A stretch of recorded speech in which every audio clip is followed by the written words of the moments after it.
All right, lads and lasses, welcome along. Something for the weekend here, eh? IT service desks. It's memories. Hello? Hello?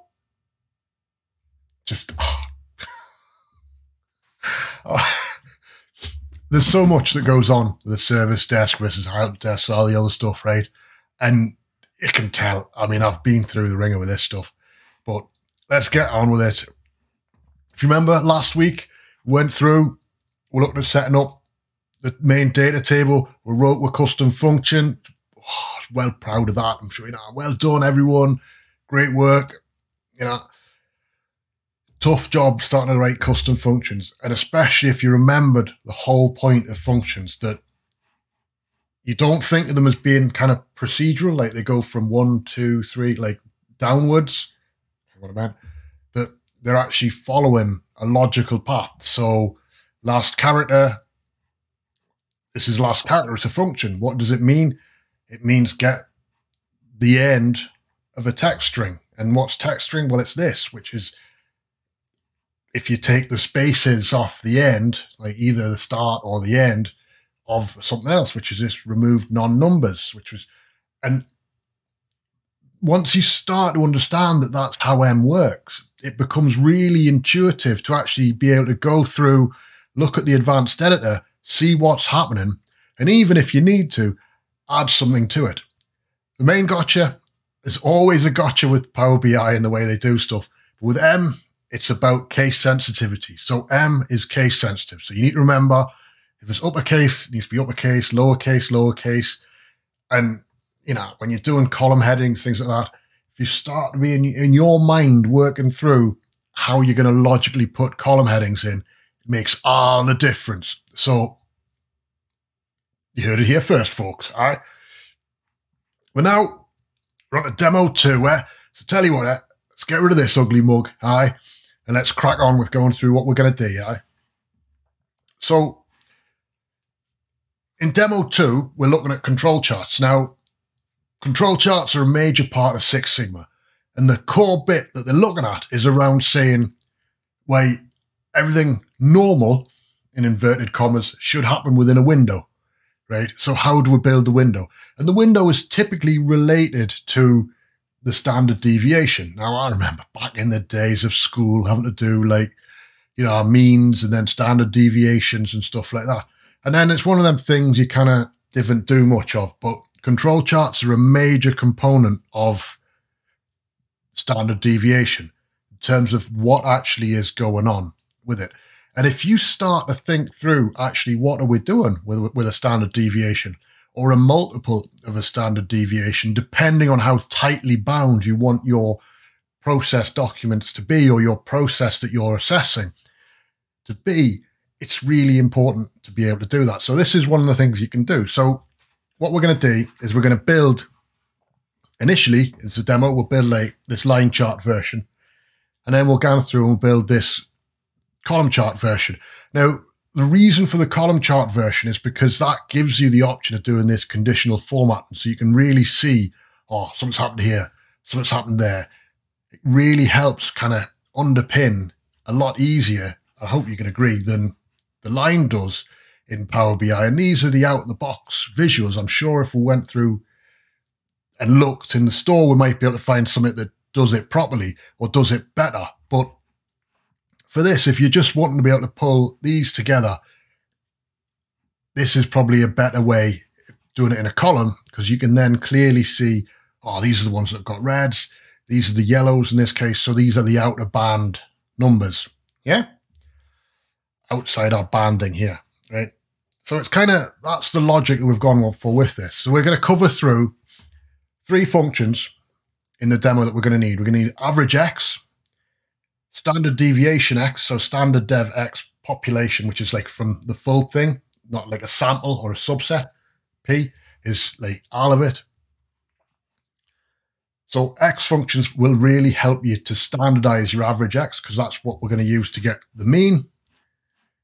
And then the standard deviation values, and we'll modify those. But then the all select is what makes that give us a straight line across that line chart. So it's all together, but we will cover them all, right? And if we crack on to the next slide, you'll see. So the measures are pretty simple. We've got a basic start measure, giving us the count of incidents, right? It's just count rows. How many rows are in the table at this point? Dead simple, right? Then it moves on. So firstly, we're going to do this average X. So from an average X, we're going to give it a table of calendar, and we're going to use the all selected of calendar. So everything that's selected in calendar, that was gone down and pick those incidents. Yeah. So that'll give us a number, right? We do the same, but this time we're going to use the standard deviation X. So standard dev X.P. So from the full population, standard deviation, calendar, incidents, all selected. Dead simple, right? All we're now going to do is use that to give us the line for the upper and the lower control. And that's going to be the average, so the middle line that we've got, and then either add the standard deviation or remove the standard deviation. So we end up with nice 3 lines, right? And that's all we're going to worry about for the line chart. So that was gone. Let's build the line chart now, right? And then we'll come back and you'll see what all the rest does, yeah? Let's do the line chart. Champion, eh? All right, so here we are on the Power BI file, right? And we can see we've got a line chart there. If we have a look and we see the measures that are written, so standard deviation, exactly like I said it was, calculate the standard deviation X against the calendar table for incident count, aye? That'll give us a number, likewise for mean. Click on mean, aye? Simple, not rocket science, is it, aye? So the next thing, let's just put the standard deviation on there so you can just see how it goes. Just gives us a nice line. Nothing too drastic about it. Kind of makes sense. We've got a nice clear line there. What we need to do is give an upper bound and a lower bound. So let us go and create a new measure. Give this some space. Let's call this upper bound or upper limit, shall we? Yeah? Like the limit of normal, isn't it? So this is going to be mean plus standard deviation. And if we put that onto here now, see, we get a nice line. And the next one we need to do is to do exactly the same thing. So another new measure, and this one's going to be lower limit. That's going to equal mean. Wow, someone wants mean on there. Mean minus standard deviation. Jobs are good, isn't it? Right? And we can put that in this lower limit. And all of a sudden, we've got the basics of a control chart. Yeah? We can start to see, all right, this is how it works. Yeah? Now, this is where we mean. If you were wanting to put finer controls on here, so you're sitting there going, do you know what? This is really wide, what we're doing with these. You could change that standard deviation amount. So we could say, well, we want it to be like half of standard deviation, couldn't we? So we could say like, well, open brackets, standard deviation multiplied by 0.5. Yeah, so half. And you see it brings it up. Okay, so there's all sorts of things that you can do with this as you're moving forward and as you start going through actually what should we be doing with this, what's the right thing to do, right? So I'm not going to explore all that in here, but there's all sorts of options that you have in terms of making sure that you've got your values correct and what actually is going to make sense for you. So that'll make sense, you get it? The next step, as I say, if we're going back to a PowerPoint, so now what we were going to do was build this control chart, isn't it? So what we're going to do now is we're going to build this, isn't it? Right? So, how on earth do I do that? That just looks complicated, doesn't it? Proper complex, right? It's proper not. So what we're going to do is we've got to think through how's that all built up. So if we cracked over, gone over into Power BI desktop, sorry, not Power BI desktop, the Power BI service, where I've got this all published up, we can have a look and we can see what it looks like. when it's published, when it's built. So if we're here, and that was, let's bring this up to be full screen. Have a look at this, yeah? And you can see as I go up and down it, hopefully you can see the label changes. Here's LL lower full, STD. And then we go GT upper, right? So it's actually a stacked bar or a stacked column chart. And depending on what we do different things. So effectively what you end up with is 1, 2, 3, 4 different possible column values that are all combined and then have different colors to make it work. And then the latest thing, or the icing on the cake, has been the new feature that's just come out in Power BI of putting a total label at the top. So that just really the icing on the cake as far as this is concerned, man. Couldn't have done this video at a better time. Honestly, it's like I planned it. So how do we do all this? Yeah, simple, man. It's dead easy. If we're going back to here, you can see. So we've got down to this point, haven't we? So we've got the lower part, so less than the lower line. Yeah. So if something's less than the lower line, we want that to be different because we want to have that stand out. So that's the yellow lines. We've got the yellow area at the bottom, right? So that's why we've written a function like that, as opposed, or an if statement like that, as opposed to combining it and having it all as one. So we've done this as a split way. We've got the lower one, and then we've got full. So it's either a lower or it's full, in which case just show up to that line for that column. Then we've got standard. Now standard is basically, that's the band, isn't it? That's what you want your values to be within. You know, that's where it's alright, it's fine.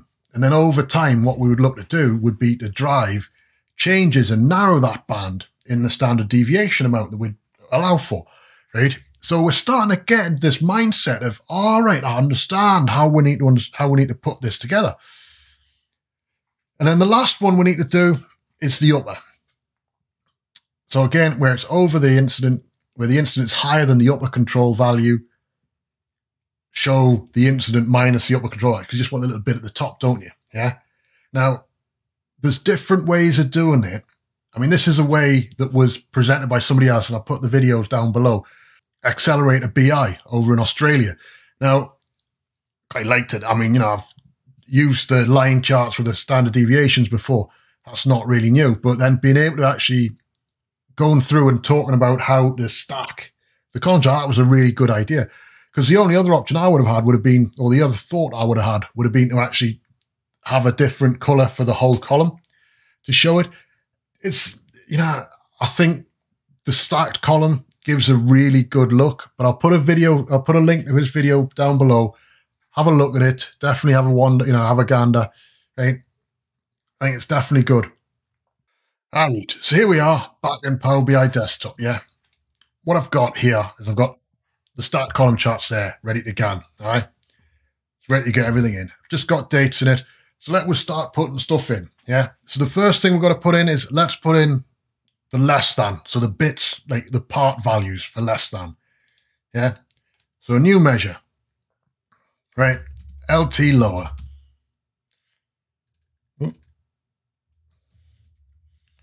Part. Just because it's going to be a part of it, isn't it? Right? So for this one, if, and the logical test we're going to have is if incident, so our incident count is going to be less than or equal to, or lower limit, yeah, then that's going to give what? Incident. I've done this wrong, haven't I? It's that way around, isn't it? Yeah. If it's less than that, give us incident, right? Hit enter. So there we go. So we've got our base value there. Let's start with that. So we can put them in and we can see we've got a few. There's a few lines in there, right? Next one, let's put in the full. Okay. The full new measure, LT, lower, full equals if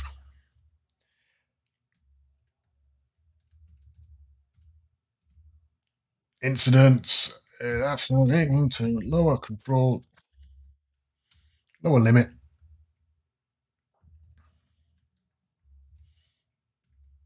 and give her the lower limit back, yeah? Because we don't want the line to go above it, do we? Because that's one of the things you go, don't understand, right? Makes perfect sense because you want your line to go up to the lower limit. You don't want it to go above it. So we've now got our lower limit line built. The next thing you want to do is build your standard line. Let us build a standard line. STD, yeah. So this is where everything, well, not standard column. So where everything's normal, right? And this is the one that's the most difficult. So we'll talk through this one, yeah? This is going to equal. So if, start with, so what we're going to do is if the incident count, yeah, so if incident is greater than lower limit, remember double ampersand for and, which would be, it's going to be an and one, isn't it, as well? And incident is less than or equal to upper limit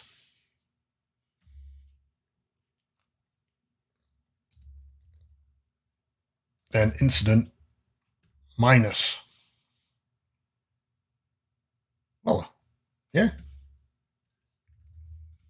Okay. Actually, let's put that on another line.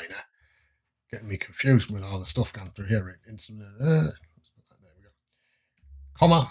So what happens if that's false? So if it's false, we then need to check again. So if, let's put another if statement in, open brackets,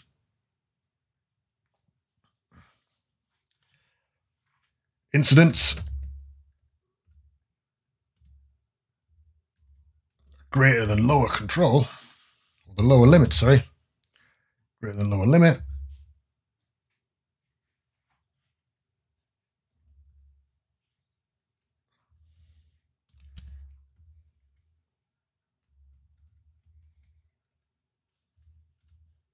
yeah, upper limit minus lower limit.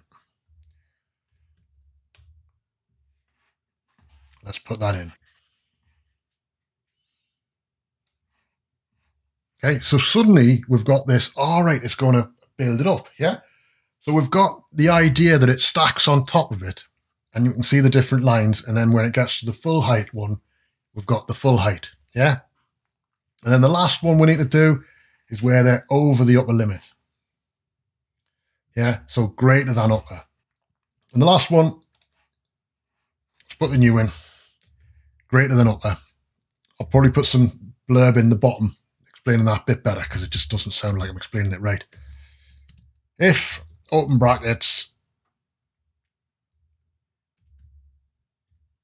incident is greater than upper limit, and let's have incident minus upper limit. Yeah.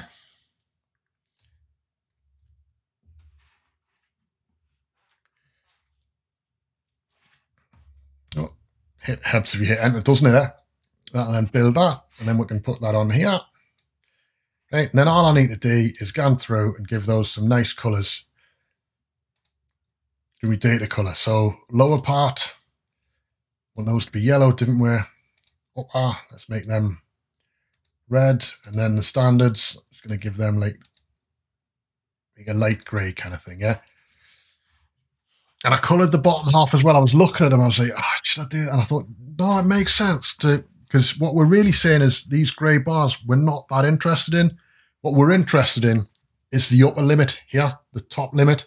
So that's how this is built. Now, the nice thing with this is it's dynamic. So as you change your values that you're looking at, you can see that it will change the control chart. It will dynamically change. So if you were to look at this month on month, year on year, you'd get different values. So it helps you to really target in what it is that you want to look into, what it is you want to look at.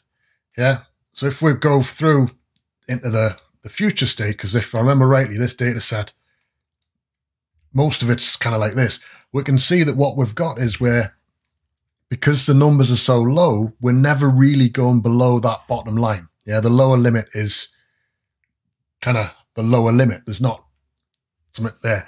So what you end up with, the lower limit is kind of 0. You end up with the odd red. So it gives a good, really comfortable or really clean way of looking at it. And if we even go further back, bring these in, what you find is there's a nice sweet spot where you start to get the tail, which is going yellow. But then as you bring it in, you're starting to get other values that are going yellow. And what I've done as well is I've actually, just to showcase what this does, I've removed the weekends, but we can drop the weekends back in and we can see they're yellows as well. So there's lots of things that this will give you the capability of doing. And being able to build a control chart like that really helps to highlight. And I hope you can see that this is much easier for me to find out 25th of April is a date I need to look at, right? Rather than this. I mean, I can hover over it and it gives me like a value and I can click on it and it will work. It's just kind of trying to think through the right ways to go. So Power BI, as always, lots of ways to skin a cat, as it were, right? But that's 2 great ways of doing those. I'm going to do one more demo today. It was cut back over here to a PowerPoint. Right, the last one I wanted to do was around the calculation groups, right? Because one thing you can do with Tabular Editor in particular is calculation groups. Now, for this kind of a report pack that you've built, a calculation group is perfect because what it allows you to do is to take a base measure and then apply or show a different group of measures with it. So you'll call your base measure, put it in a chart, put it in a table, and then it'll show the other measures, right? Sounds a bit weird. Makes sense when you see it, right? So what have I got here? These are the ones I've written for it. And the first thing, one of the things that you often see done with these calculation groups is the first one to have is like a current. So give where the current value. So what's the value that I've picked? Yeah, does that make sense? So I've picked, in this case, we're going to be picking incident counts. So return me the incident count at the moment. And that's because the value that you've selected, you lose it because it goes into the calculation group. What we're also going to return is the average. So that's just like the mean, the standard deviation, and the lower and the upper values. Now, this works really well, and I'll show you why, right, when we get into it. But let's go through, crack on into it, in Power BI, and we'll get into there, yeah? All right, so here we are, Power BI desktop. Where do we need to go to do calculation groups? Dead simple, man. Into your external tools, into Tabular Editor that you've all installed, because I told you last week, install Tabular Editor. Get into Tabular Editor. Right, this will open the Tabular Editor window connected to your database. So this is connected to my Power BI database that we've got. And what I need to do is under tables, if you right click on the tables menu, you've got create a new calculation group. So I'm going to create a new calculation group and call it control. Yeah, so control chart. Giving it a name. Right. Within that, what you end up with is a name, and this is what's actually going to appear in the menu on your field list in Power BI. So let's give that a name here. I'm going to call this like control items. Okay. So we've got a concept of control items now. Now the first thing is create something new. So let's create the average one. This is going to equal, oh, here we go, average. So average it's going to be the same as the average X one that we've done before, yeah? So what we want to do is we're going to write average X, and there's actually, do you know what, there's IntelliSense in here. I'm going to do this quicker this way if I just do this. copy and paste it in from over here, yeah? Let's take that out. Okay, so we've got our selected measure there, right? Now that's key. This is what is going to give her that works, yeah? Right, so we've got our average there. Let us do a standard deviation. So we right click again, new calculation item, standard dev. Yeah. I'm going to paste that in here. Now what I've done is I've done this as two different variable sets, right? And the reason I've done that is because we're going to reuse this a few times, aren't we? So when we're doing the upper and the lower bounds, it's going to be much easier if we've got this, right? So here we can. One thing to note, right, while we're here, I'll show you.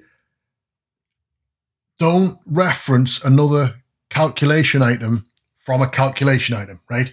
It's known as sideways recursion and it causes problems. So just don't, right? Remember, sideways recursion's bad, right? Think of it like Ghostbusters, didn't let the streams cross, huh? So you've got to write your things out again. Okay, so what it means, we've got that, we've got the standard deviation, we've got the average. The next one we need to do is to pull in me lower. Yeah, and for me lower, what do we do for the lower?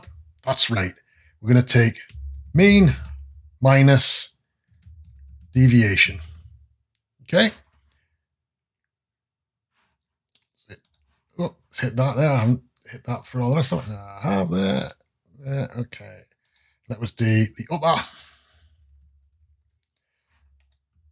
Paste that. This is going to be mean plus deviation. Yeah. Sorry. Okay. So we've got those there, right? And if we're now got the file and save and gone back to a Power BI desktop file, what you see is I've got to refresh all. I'll refresh it all. Let's put in a new page, right? And then what we're going to do is we can actually say, right, for any particular day, yeah, show me the incidents. So if I put this in, make it a matrix, and I say, right, let's look at incidents. That's the values, right? But what happens if I bring this in?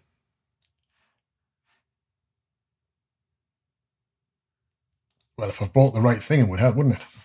I didn't understand. Oh, I've messed something up. So here's a great piece here. The syntax here. You can see I've left an equals in somewhere. So if we go back have a look. So let's see. So mean equals that. There we go. It was on one of the average X. Ah, here we go. Average, here we go. I've left the equals at the beginning. When I pasted it all in. What an idiot there.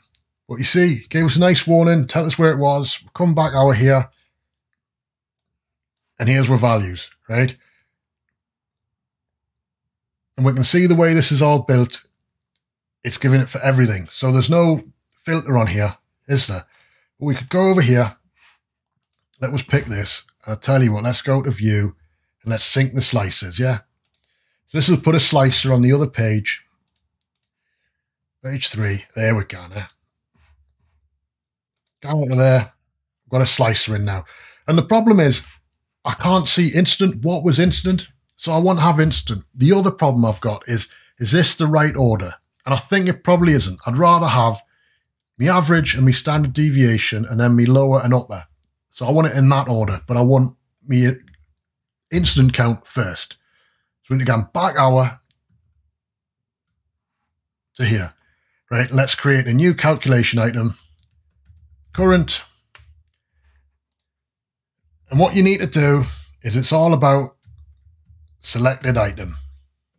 Yeah, selected item is what you're using in one of these, right? So calculation group, selected item is the variable that you hand into it, right? So just give me the variable. And then the last thing I'm going to do is I'm going to change the ordinal. I'm going to make this 1. Oh, I'm going to make it 1. Sorry. 1, this. Average, I'm going to make this 2. I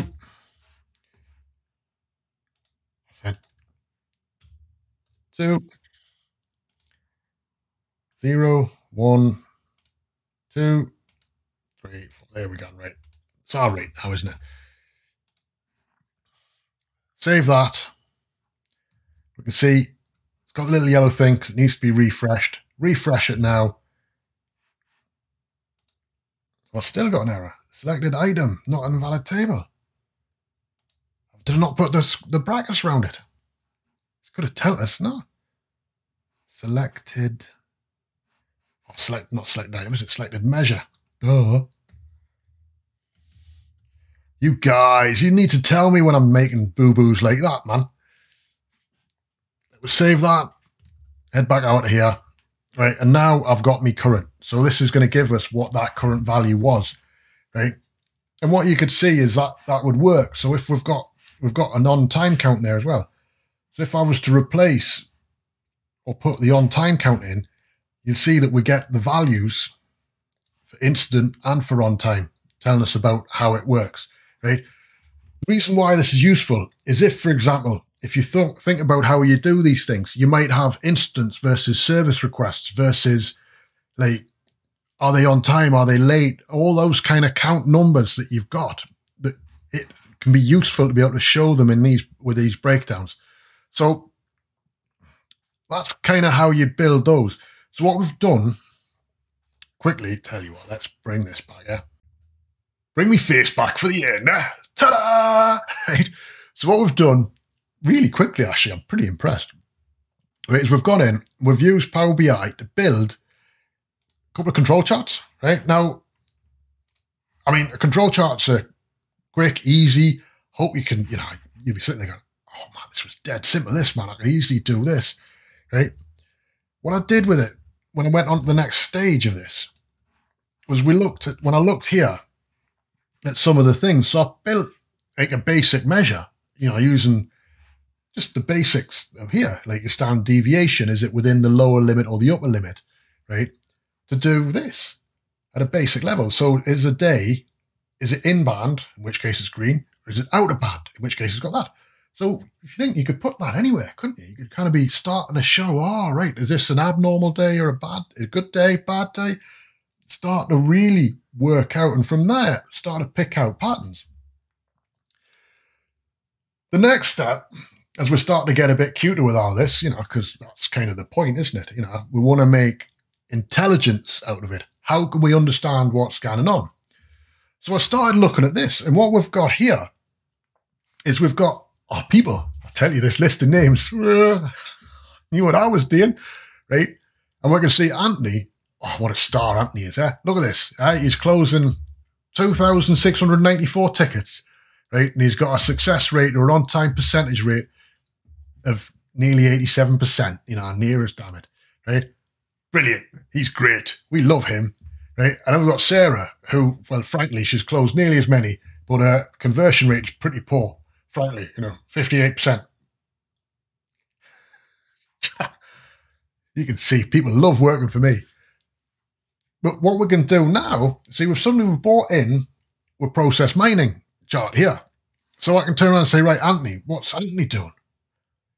And we can then see, right, so actually what's going on here, looking at the chart, is he's pretty much just logging and flogging tickets, man. You could say he's even almost cherry picking if you're going to be horrible about it.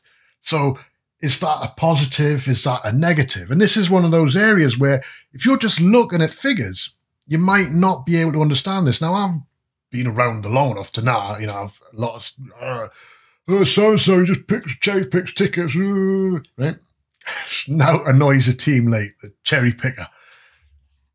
So if we have a look at Sarah, right, and we look at what's going on with Sarah, we see there's a difference here. So for starters, a lot of the stuff seems to be starting with her around inactive. So something's going on that the way she's creating tickets is different. But then there's a lot of them where she's having to await user info. So something's going on with her process, and she isn't doing things the same way as Anthony is. And that's not necessarily a bad thing. And this is where, I say, because everything leads on to everything else, right? As we get into week 3, we're going to start looking at the hierarchy side of it. So actually bringing in the service catalog that they've got, knowing it's kind of rubbish, it's just numbers, but you can kind of pick out that, oh, are they doing this, are they doing that? Is there a difference? Because it's important to understand. But it could well be, and this is one of those areas that process mining can really help. It could well be that from my business perspective, Sarah is the right employee and Anthony is a bit of a toxic employee. But if I just looked at the raw KPIs of, oh, he's got 87%, almost guarantee he'd be the one be going, oh, really good job, Anthony, really good job, right? Whereas Sarah might be saying, Sarah, you need to, up your game, frankly. You're not doing a very good job.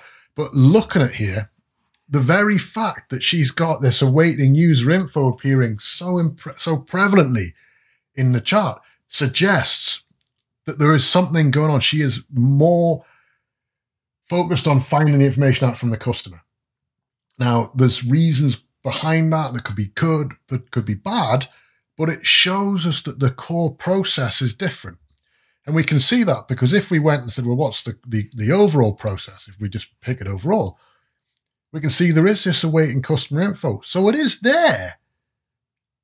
It's just not being used as much by everyone else. So they've actually looked at it. The council, I'm getting into say, oh, hey, whoa. Being able to build control charts, being able to build calculation items or calculation groups really helps you to actually extend the analysis. What we've done already is we've started to really push this to the next stage. And I mean, I've never, in my career, I've never seen a report like this, like with this process mining. I mean, process mining. Having the opportunity of putting it and embedding it within a tool like this, it really gives you the opportunity to really nail down what's going on with people. And if you think, I had a client years ago wanted baseball cards for everyone. They wanted like little baseball cards. That was kind of the image, the imagination. I don't know, UK, we didn't have baseball cards. We had like football cards.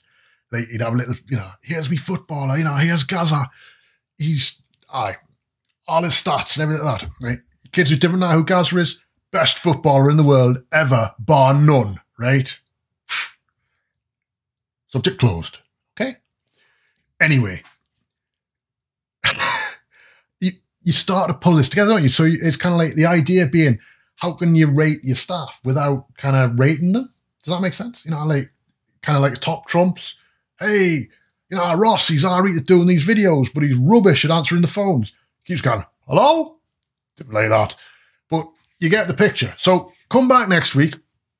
Right, we'll carry on this. We'll carry this on, right? And honestly, bring in the hierarchies. We'll start to actually bring in more of the SLA stuff, the more of the on-time percentages, really build that report pack. And it'll allow us to start to understand about not just customers, resolvers, which is what we've got here, service catalog usage, really getting into the nuts and bolts of what's actually going on.